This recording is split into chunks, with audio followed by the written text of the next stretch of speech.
Hello, welcome to another episode of Beyond the Shelf. My name is Dawn. And I'm Jenny. And of course, we're very excited to be chatting with you today about summer, just everything summer. I am an August baby, so summer is one of my favorites. I'm not a fan of summer, to be honest. I don't like to be hot. I never complain in the winter because I will take 40 degrees over 90 degrees any day.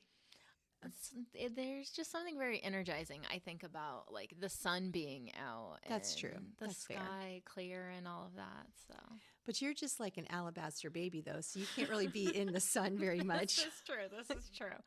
I am keeping copper tone, keeping them in business. I'm sure. SPF 50 or... Oh, yeah. Every 80 minutes. Exactly. Oh, yeah. So we're going to talk about some people have given us some recommendations for some summer reading and that sort of thing. But I was wondering, Dawn, when you think about summertime, do you think, oh, I want to read a beach book or I want to read a sunny book, or do you not care? Or do you just read whatever you want to read? I just read whatever I want. I was just telling you a little bit ago that my summer read this year is, well, one of the books I plan to read this summer is Dante's Inferno, which, I mean, it's hot. Yeah, it does. It meets the heat requirement. I guess usually summer reads, people think like beachy and like lighthearted, feel good kind of books. Yeah, because they take them on vacation and they just want to have something that they can read in that week that they're on vacation and it's not too heavy, which I understand. I think if I'm on vacation, I don't want to read a book that's going to depress me. Right. I'm on vacation. Exactly. Do you read any particular genre in the summer? Or? No way. I read anything, anytime. It doesn't matter to me. I'll read depressing books in the summer too. But I mean, I like to read, so it doesn't matter. I know that. It's fun, though. I follow different people on Instagram and stuff, and they're all like, they got their toes in the sand and they're reading like this. I think romance seems to be like a really big genre in the summer. So, of course, that's my least favorite to read, so I don't know. But it's fun to see people happy reading. They got their sunglasses on, their big floopy hats, and a book. Yeah, it's a whole vibe. For sure. We did ask the staff for some recommendations, like what are their favorite, summer reads. I feel like the responses that we got are more like, here are books that I like. Yes. More than here is a summer read book. Well, a lot of people probably weren't thinking about summer yet because I think we asked them in May, so, it wasn't summer yet, so they hadn't really, not everyone has a playlist, so to speak, of what they plan to read either. They just pick up a book and decide to read it or discard it if they don't like it. Or have a giant pile of, these are books that I want to read, and the list that never ends. I have one of those TBRs for sure. Yeah. We won't talk about how long mine is. Yeah. So the responses that we got, Carlita, who is somewhat new in the circulation department, she was really fond of this author, J. California Cooper. So I had to do a little bit of research because I was like, I haven't heard of this person. She chose J. California Cooper as her pen name because she was inspired by Tennessee Williams using a state in his pen name, which I thought was fun. But she has a lot of like short stories, and Carlita said they're kind of like life lessons, kind of inspirational stories. Kind of lighthearted, I guess, but like to give you some inspiration or some deeper meaning, I suppose. The collection of short stories is called A Piece of Mine. So it's Pice of Mine instead of a piece of mind. Right.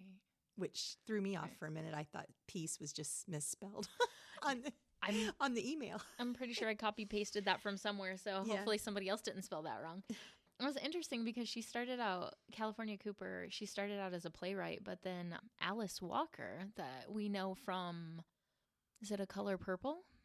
I think she wrote that. Yes, I think so. Yeah. Encouraged her and inspired her to start writing short stories. And so A Piece of Mine is one of her first short story collections, and then she wrote all the way up until like 2009.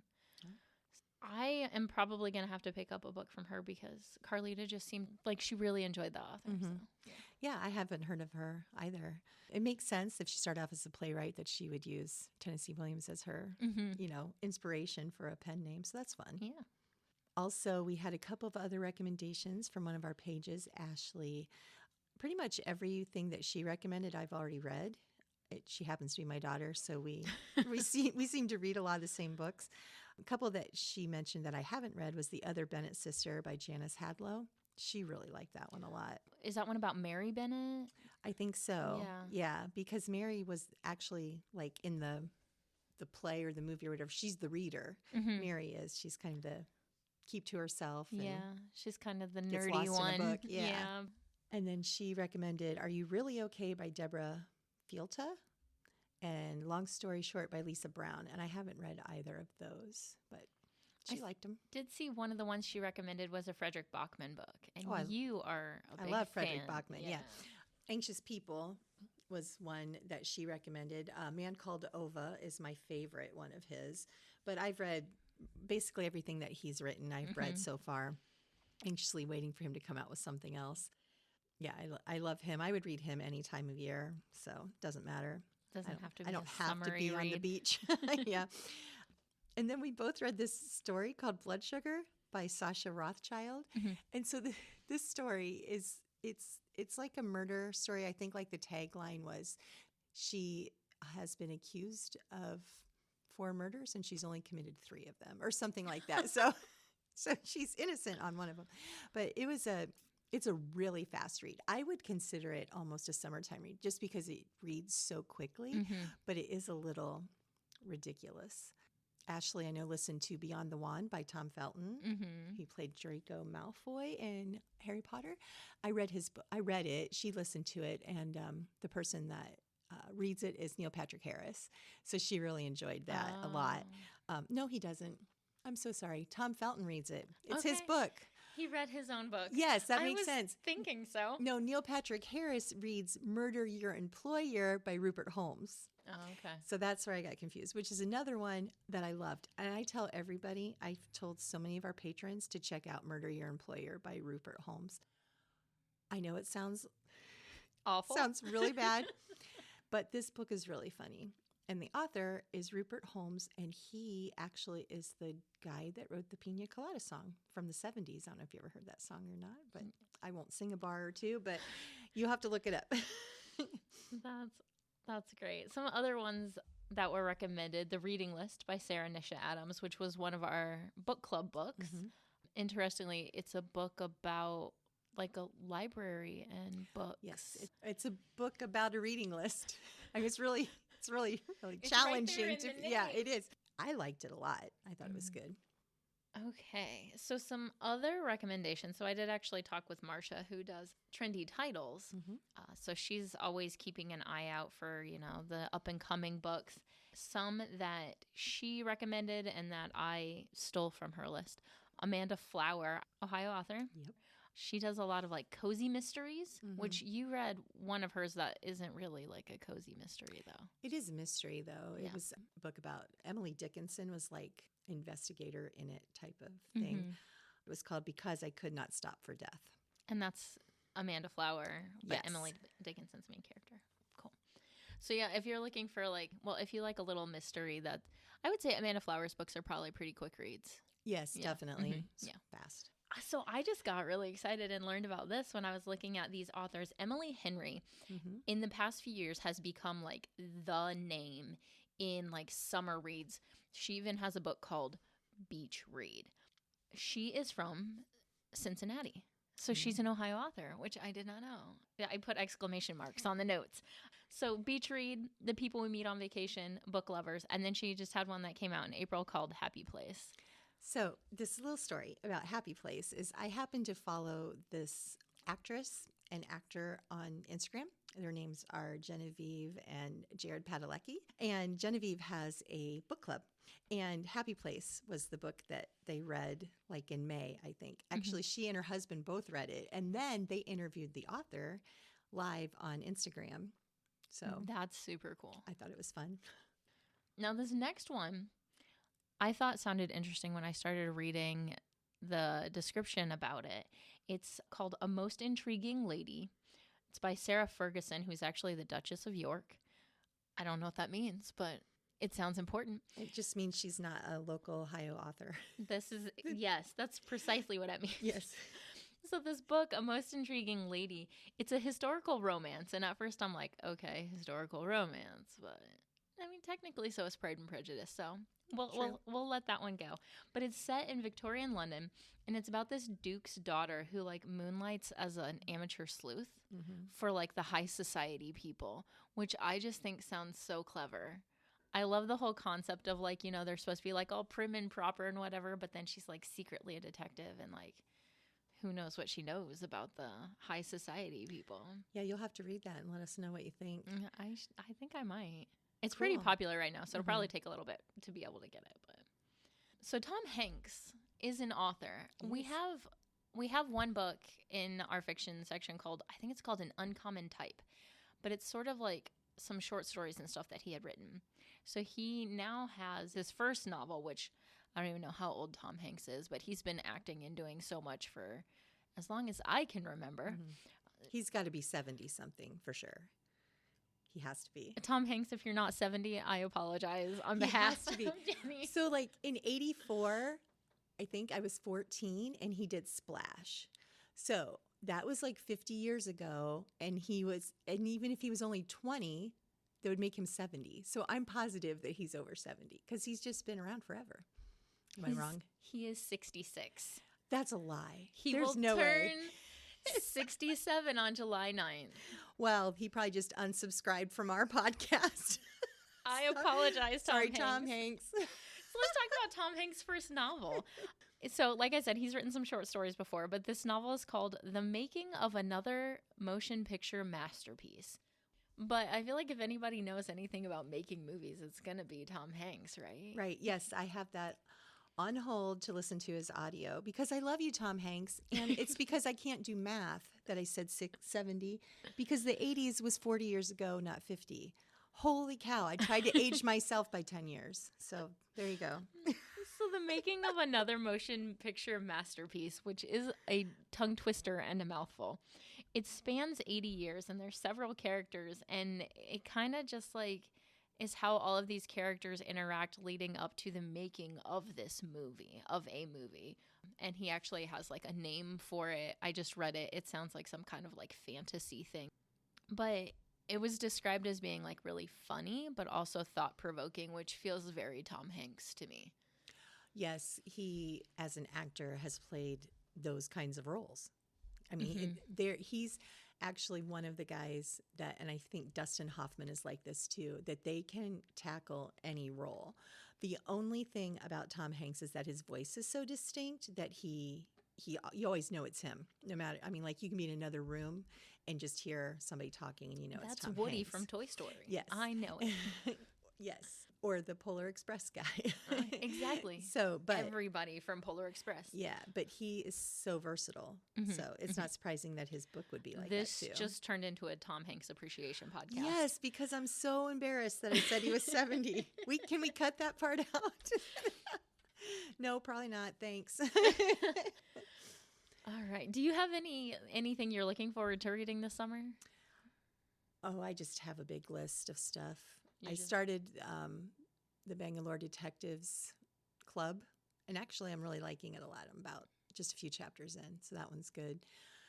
And I recently read a supernatural graphic novel because I joined the Ohio State Buckeyes Brutus Summer Challenge. And it's like a bingo thing. And if you fill it out, then you can actually win prizes. And so I started that and it said a graphic novel. And I'm not a huge fan of graphic novels, as you know. I know you love them, but I'm not a huge fan.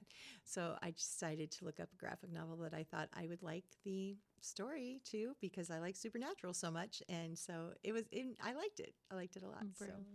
Awesome. I'm trying to think what else I have on my list this summer besides Dante's Inferno. I'm actually listening to a romance right now, which is very not me, but...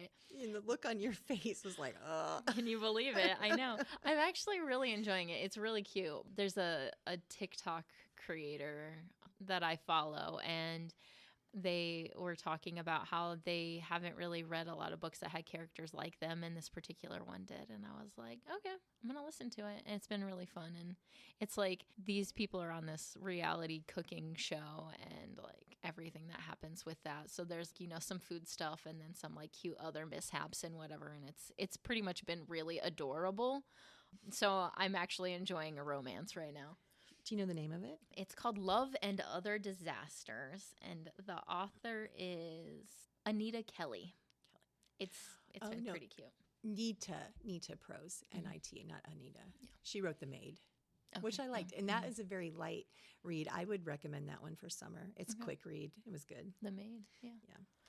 Do you and Tim or your family at all have like summer traditions? Like anything you do? Well, July is the birthday month for my husband's family. And my birthday's in August and our anniversary's in September. So we like to call that celebration season. And we just like to do different fun things. We used to go to Cedar Point every year, and then we decided we were too old for that. At least for us, like we would go like every year and ride all the rides. And my neck started hurting. I started getting old. Yeah, I was going to say, really what happened. I didn't get bored of Cedar Point. I can't do it because it makes me sick now. You age out of Cedar Point? Apparently I think did. that's what happened. So we used to do that. So we like to do just different like fun things throughout July and August. And I try to go camping at least once in the summer. I love going camping and being out in nature. So we tried to do that. And do you tent camp or? Yeah. Okay. Tent camp. Nice for you. Yeah, I'm not a camper.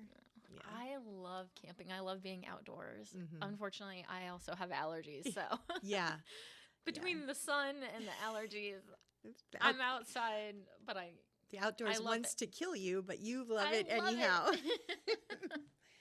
Yeah. So one thing that our family has done pretty much every summer since the kids were little was that we used to go down to the drive-in in Strasburg, and that was just something that we did probably just once a summer usually, and that was just always a lot of fun. You know, we pack up our snacks, and the way Strasburg is set up, it's grassy, so you can just put chairs out in front of your car, and the kids can run around, and it's a really good family setting, and we really have a lot of fun. It's the Lynn Drive-In.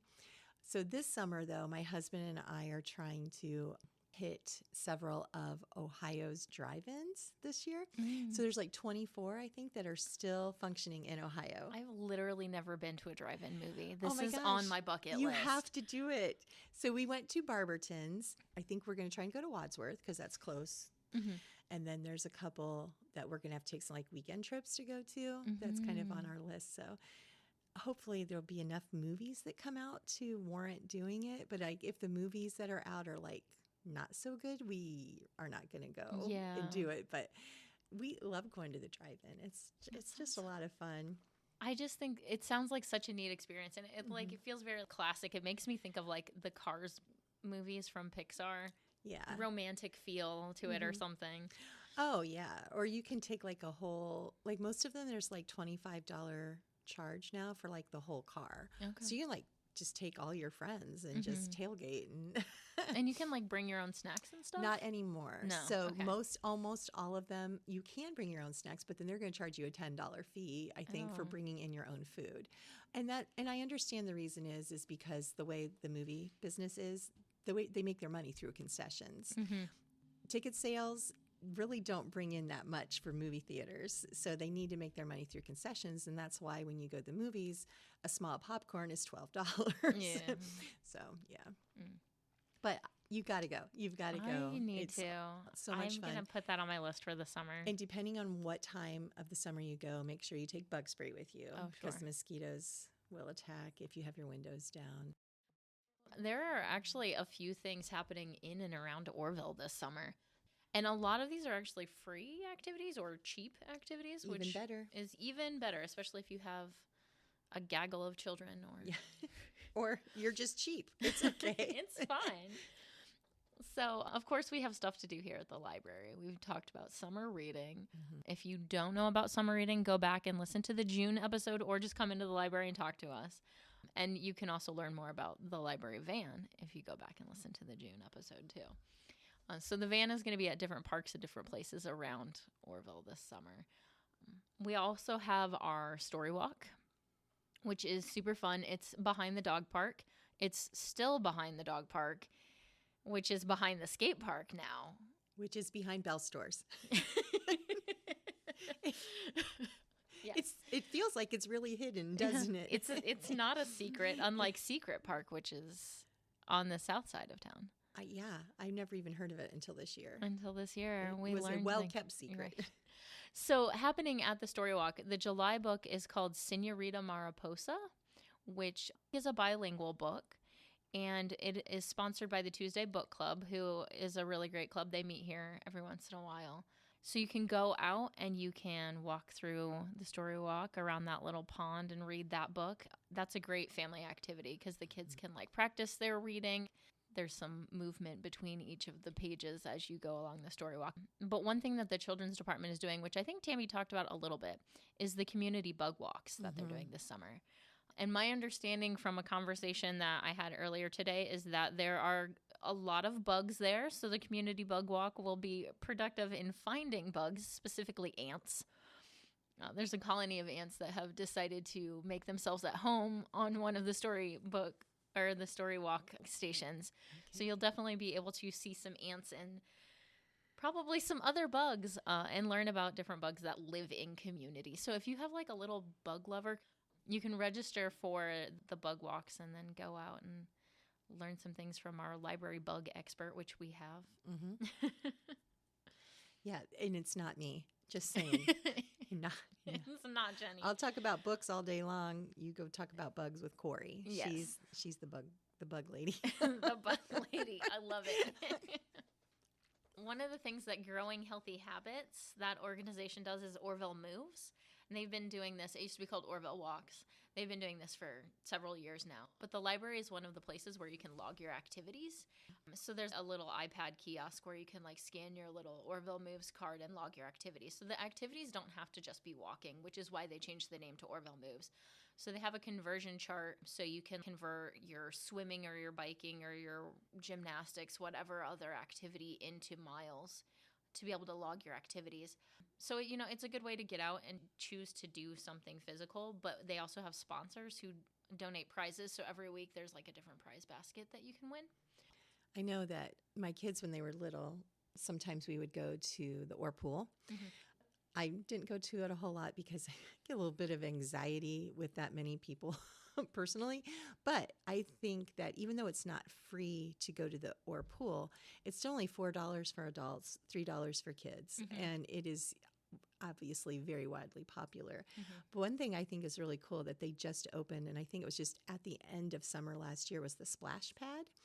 And that is free. So mm-hmm. you can take your kids there and they can run around and... Mm-hmm. And that's right there at the park. So like they can, you know, seesaw and slide and then play in the splash pad. And then I think too that we should mention if you're at the park, especially for the year, there's a couple things, the concerts. Mm-hmm. So the dates, July 13th, July 27th, and August 10th. I don't know who is performing, but that's always a lot of fun. And also while you're there, if you enjoy watching ball, there's usually a softball game going on in the main diamond too. And that's a lot of fun to go watch too. Yeah. A new addition near the park is the skate park, which just opened on June 25th. They had like the grand opening. So it's located where the dog park used to be. They just kind of relocated the dog park. But I was looking at some of their information and they said all wheels are welcome, which I thought was a fun way to say, you know, anybody can come.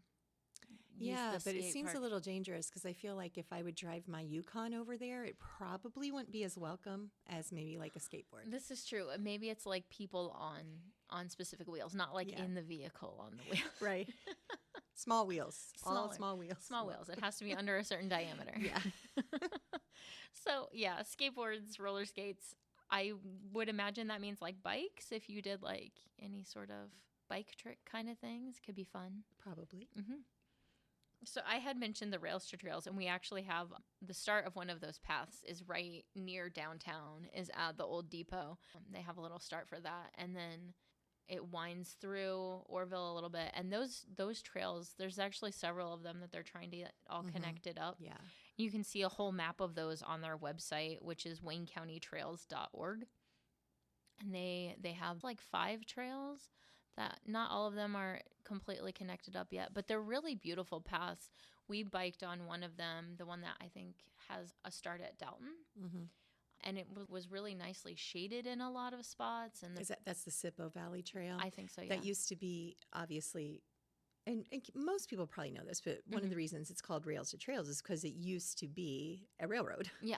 And so that's, where the name came from. But when we lived in Dalton, we would walk down the Sippo Valley Trail all the time. Yeah. So, yeah, it is really pretty. I think it's such And it goes all the way to Massillon. Yeah. It's such a neat use of that. Like, if the rail isn't being used anymore, to like not just let that whole area like get overgrown or whatever, but to actually use it as a way to like have an activity and designated like safe place to be able to bike and to walk and whatever. That's not like a sidewalk or the side of some county road or something. I've seen a lot of people on horseback too on it. I don't know that all of the trails or all sections of all of those trails allow horses. Probably not. So it's probably good to check their website to find out for sure on those.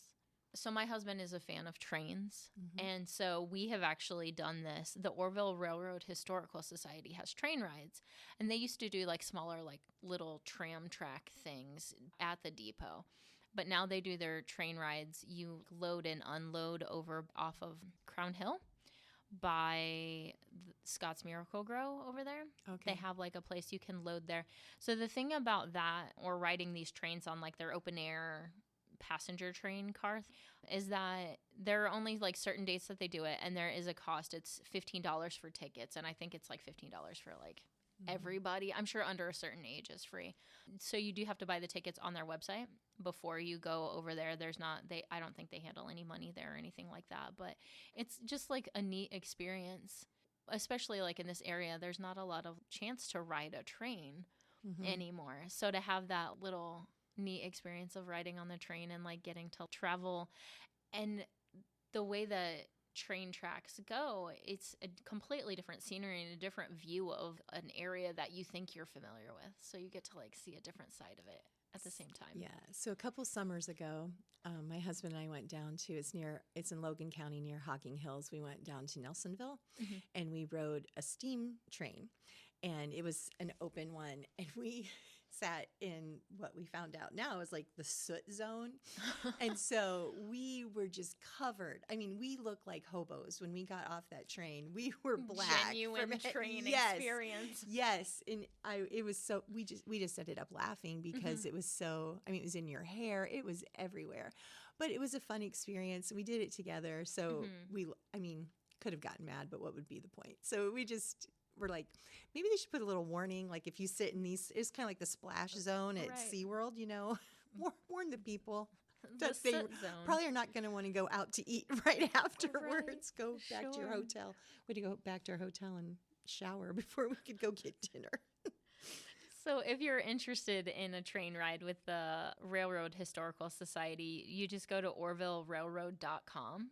And then under events, they have the dates for all of the train rides and all of the information that you would need to know and where you can purchase tickets for that.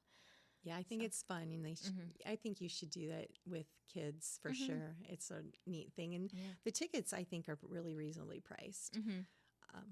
And all of it goes back to support the Historical Society, and like they have to be able to maintain their cars and all of that stuff too. So I think Orrville is really rich with people who appreciate the history. So we even have like the Orrville Historical Society as well.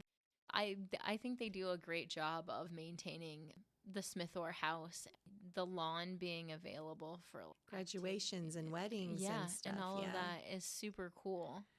Yeah, and we actually, one of our employees here, Pat Carr, is hugely involved with Smith Orr Homestead. She's there like every weekend, like pulling weeds and trimming trees and getting on her knees and scrubbing the floors and stuff. So as a matter of fact, if you are looking for a way to volunteer, I'm sure that the Orrville Historical Society would love for you to volunteer, especially Pat.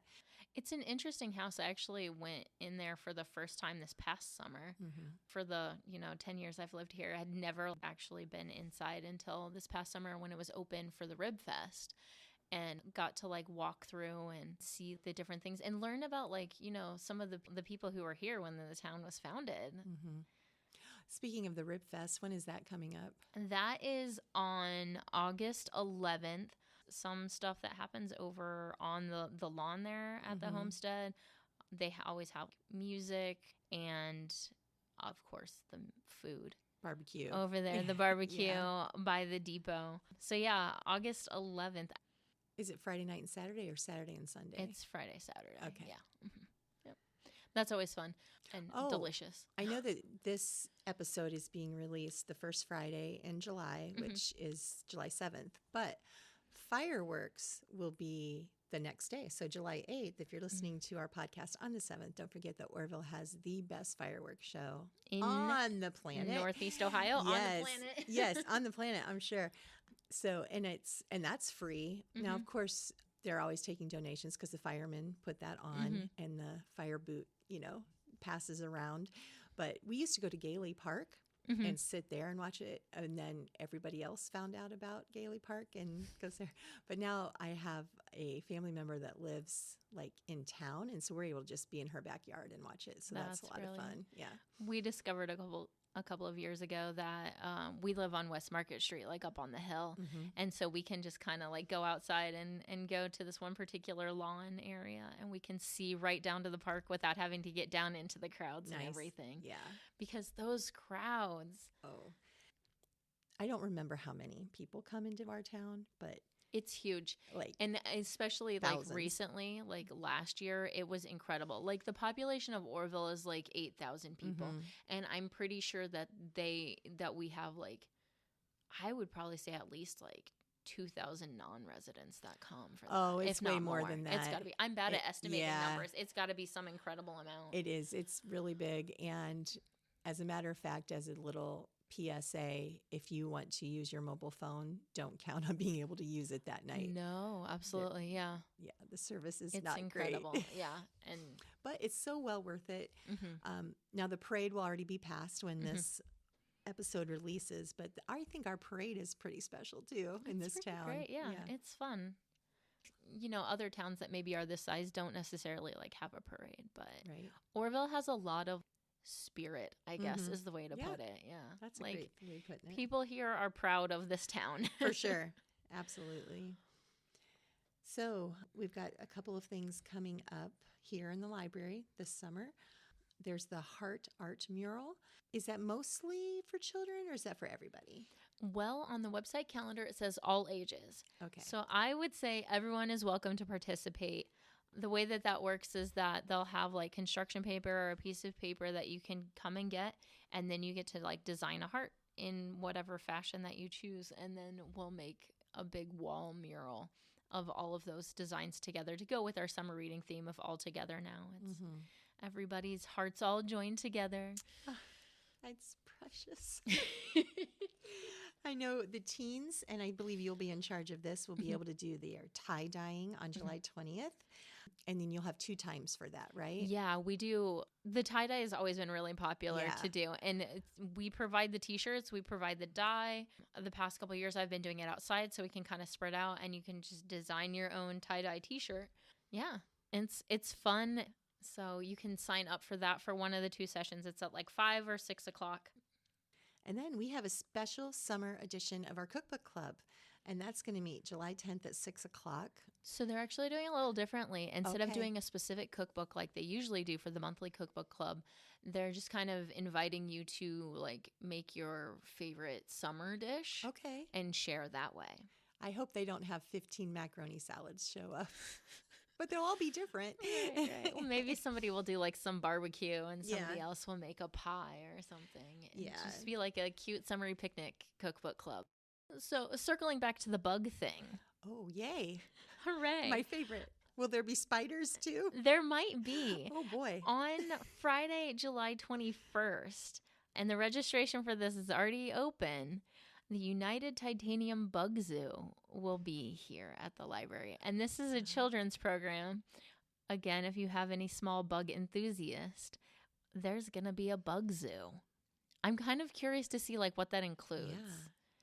I am not a specifically a spider fan. It depends on the size of the spider for me. Would you hold a tarantula if they have one? Absolutely not. Yeah. I might hold a tarantula. I don't know. Spiders really don't bother me all that much. So fun things here at the library this summer. Fun things in Orrville. Orrville. All kinds of stuff to do in Orrville. And we challenge you to go to the drive-in this summer. Oh, yeah. Find one near you and take a carload, take your friends. It is really a good time. Classic experience.